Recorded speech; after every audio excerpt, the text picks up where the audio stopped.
Kisah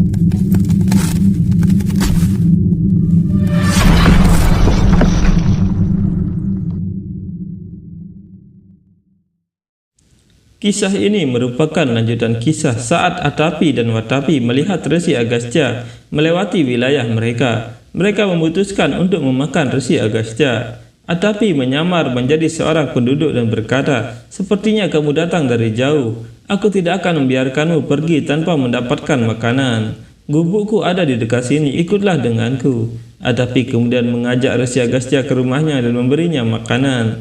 Setelah makan sampai kenyang, Resi Agastya mengelus-elus perutnya sambil berkata, Jai Ram, Watapi, Jai Ram." Resi Agastya bangkit dan Atapi berkata, Watapi, waktunya telah tiba. Watapi, waktunya telah tiba. Tapi Resi Agastya terus mengelus perutnya, tanda dia sudah kenyang. Atapi berkata, Watapi, keluarlah.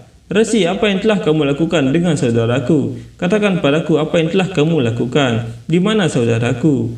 Resi Agastya berkata, saudaramu. Aku berkata, apakah kamu tidak mendengar? Jai Ram, Watapi Jai Ram. Dengan mantra ini aku bisa mencerna makanan terberat sekalipun. Mendengar itu, Atapi menjadi marah dan mengeluarkan senjatanya untuk membunuh Resi Agastya sambil berkata, kamu akan dihukum karena ini. Tapi Resi Agastya memercikan air sucinya dan membunuh Atapi. Rahu berkata, jika Resi Agastya begitu tidak terduga sehingga apa yang akan dia lakukan tidak dapat dikatakan. Apakah dia akan senang dengan Garuda dan memberinya daun noni atas kemauannya sendiri? Garuda berkata, tugas ini sulit tapi bukan tidak mungkin. Ratu, aku akan membawakan daun noni itu juga. Kadru berkata, kamu harus membawanya Garuda, nyawa putraku dalam bahaya. Garuda berkata, aku akan membawanya dengan pasti Ratu, bahkan jika aku harus memberikan hidupku. Izinkan aku pergi. Garuda kemudian pergi dari sana. Diti berpikir, aku tidak sabar menunggu Garuda gagal. Aku sendiri harus memastikan bahwa harus ada kesalahan dari semua orang ini, dan puasa jiwit putrika ini tidak akan terpenuhi. Bagaimana aku akan melakukan ini? Garuda melihat matahari dan berkata, Dewa Matahari akan segera terbenam, aku harus bergegas. Tapi saat Garuda akan terbang, Yamaduta muncul di sana, membawa rantainya. Garuda terkejut dan berpikir, Yamaduta ada di sini. Melihat Garuda yang berdiri diam, Winata berkata, Garuda, apa yang kamu cari? Katakan apa yang terjadi. Garuda berkata, ibu, aku tidak tahu tapi aku merasa ketakutan. Aku tahu bahwa aku memberitahu Taksaka dan Kalia dengan marah bahwa jika mereka menindasmu maka aku akan menempatkan mereka sedemikian rupa sehingga mereka memohon kematian kepada Tuhan. Hari ini ketika hidup mereka benar-benar dalam bahaya, aku merasa. Winata berkata, kata-kata yang diucapkan seperti anak panah yang ditembakkan dari busur Garuda. Mereka tidak dapat dikembalikan bahkan jika kita mau. Jangan biarkan pikiran negatif memasuki pikiranmu saat ini. Jadi fokus saja pada pekerjaan yang harus kamu lakukan sekarang. Jika aku mengatakan yang sebenarnya, kamu mendapat keuntungan bahkan dalam bencana ini. Itu benar Garuda. Kesempatan untuk bertemu dengan Resi Agung Agastya tidak lain adalah sebuah keberuntungan. Ketika dia datang di depanmu, kamu harus bersujud kepadanya. Jangan bangun dari tanah sampai dia memberkatimu. Jika restu dari Resi besar seperti dia ada di kepalamu, tidak ada hal buruk yang akan terjadi pada saudaramu. Tarik nafas dalam-dalam Garuda. Singkirkan semua kekhawatiran lain dari pikiranmu. Buatlah pikiranmu kosong. Berkonsentrasilah hanya pada apa yang harus kamu lakukan saat ini. Garuda berkata, izinkan aku pergi ibu. Garuda kemudian terbang menuju tempat Resi Agastya. Winata berkata, oh Prabu Narayan, tolong berkati dia. Garuda sampai di tempat Resi Agastya dan berkata, menurut pemahamanku, pertapaan Resi Agastya seharusnya ada di sini, tapi tidak ada apa-apa di sini. Baik pertapaan tidak terlihat di sini maupun Resi Agastya dan murid-muridnya. Apakah aku salah tempat? Aku tidak bisa mengatakan dengan penuh percaya diri, tetapi aku merasakan energi khusus pada atmosfer di sini. Garuda kemudian berdoa kepada alam yang ada di sana. Jika kalian semua telah menjadi saksi meditasi Resi Agung Agastya, tolong tunjukkan aku auranya juga, beri aku beberapa petunjuk. Garuda menyentuh pohon di sana dan melihat aura suci di sana.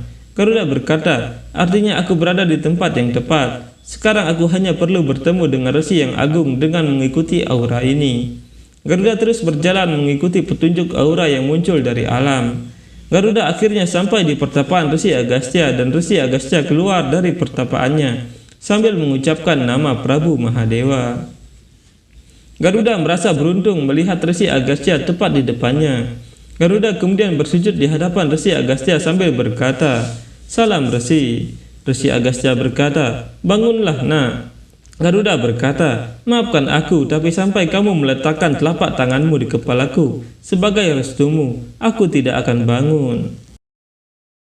Diti berkata, "Pembantu ini memukulmu, Kadru, namun kamu tidak menghukumnya. Apakah ini jalannya? Apakah ini caramu mengendalikan Winata dan putranya?" "Kadru, aku menerima bahwa kamu tidak ingin merusak puasa Jewit Putrika yang kamu lakukan untuk anak-anakmu dengan kemarahan. Bagaimanapun ini adalah pilihan terakhir untuk menyelamatkan anak-anakmu. Namun jika kamu tidak memberi mereka pelajaran, aku yakin suatu hari nanti pelayan ini akan mendominasi dan menguasaimu, dan kamu tidak akan bisa melakukan apapun selain menonton dalam diam. Jika dia bisa menamparmu, bayangkan apa yang akan dilakukan anak burungnya di masa depan."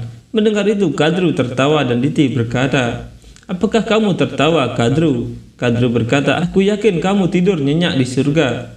"Bukan begitu, Diti. Kamu telah menjadi sangat kecanduan dengan bermimpi sehingga kamu melamun sekarang. Ini adalah lamunan. Apalagi ini menggembirakan. Jika tidak tertawa, apa yang harus aku lakukan?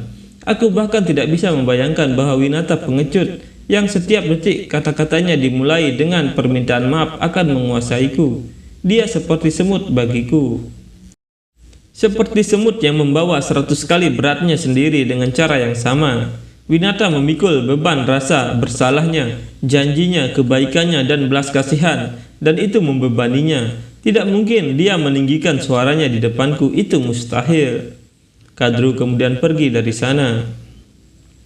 Diti berkata, "Kamu benar, Kadru. Winata mirip dengan semut, namun memukul atau mengganggu semut dianggap sebagai dosa besar. Kadru, kamu belum menyadarinya. Kadru, terima kasih atas ide ini sekarang. Tunggu dan perhatikan, Kadru. Semut yang tidak penting akan merusak puasa pentingmu." Melihat Garuda yang terus bersujud padanya, Resi Agastya berkata, "Nak, kamu cukup bersikeras." Garuda berkata, "Aku bahkan tidak bisa bermimpi untuk bersikeras padamu, Resi. Ibuku telah memerintahkanku untuk melakukannya, Resi. Aku tidak pernah bisa mengabaikan perintahnya." Resi Agastya berkata, "Gurur Brahma, Gurur Wisnu, Gurur Dewa Maheswara, Gurur Saksat para Brahma Tasmai Sri Gurave Namaha." Guru yang bahkan 3 dewa utama membungkuk di hadapannya. Apakah kamu lebih mementingkan perintah ibumu di depan guru itu? Tidak ada tempat suci lain yang semulia Sungai Gangga. Tidak ada dewa lain yang sehebat Prabu Sri Wisnu. Tidak ada yang lebih dimuliakan daripada Dewa Siwa. Dan tidak ada guru yang lebih baik dari seorang ibu. Aku menghormatimu, Resi. Namun siapa yang bisa menggantikan seorang ibu di dunia ini? Tolong beritahu aku." Resi Agastya berkata, "Ibumu telah mengajarimu dengan baik, Garuda." Resi Agastya menyentuh kepala Garuda dan berkata, "Semoga kamu diberkati, Garuda." Garuda merasa bahagia dan berkata, "Maharesi, apakah kamu mengenaliku? Ibuku telah memberitahuku bahwa kamu maha tahu. Kamu tahu segalanya, namun sungguh luar biasa untuk mengalami sendiri kehebatanmu." Resi Agastya berkata, "Kamu datang ke sini untuk mengambil daun noni untuk puasa Jewit Putrika. Ini dia, ambillah." Resi Agastya memberikan 3 keranjang di sana dan Garuda berkata, "Terima kasih banyak, Resi." Tapi Garuda bingung dengan 3 keranjang yang terbalik itu. 3 keranjang itu berputar-putar di sana dan Resi Agastya berkata, "Pilih keranjang yang tepat dan bawa daun noni bersamamu." Saat itu Diti membawa Rahu ke suatu tempat dan berkata, "Rahu, apakah kamu melihat sarang semut yang menjadi tempat tinggal ular? Letakkan tanganmu di dalamnya." Rahu berkata, "Ibu, apa yang telah aku lakukan? Sekarang, mengapa kamu menghukumku?" Diti berkata, "Apakah aku menghukummu?" Rahu berkata, "Apa yang kamu katakan? Ibu, ini adalah hukuman. Jika aku meletakkan tanganku di sarang semut, ular itu akan menggigitku." Diti berkata, "Untuk menggigitmu, ular itu harus berada di sarang semutnya. Mereka ada di istana sekarang. Mereka merawat saudara mereka yang setengah mati. Apakah kamu mengerti?"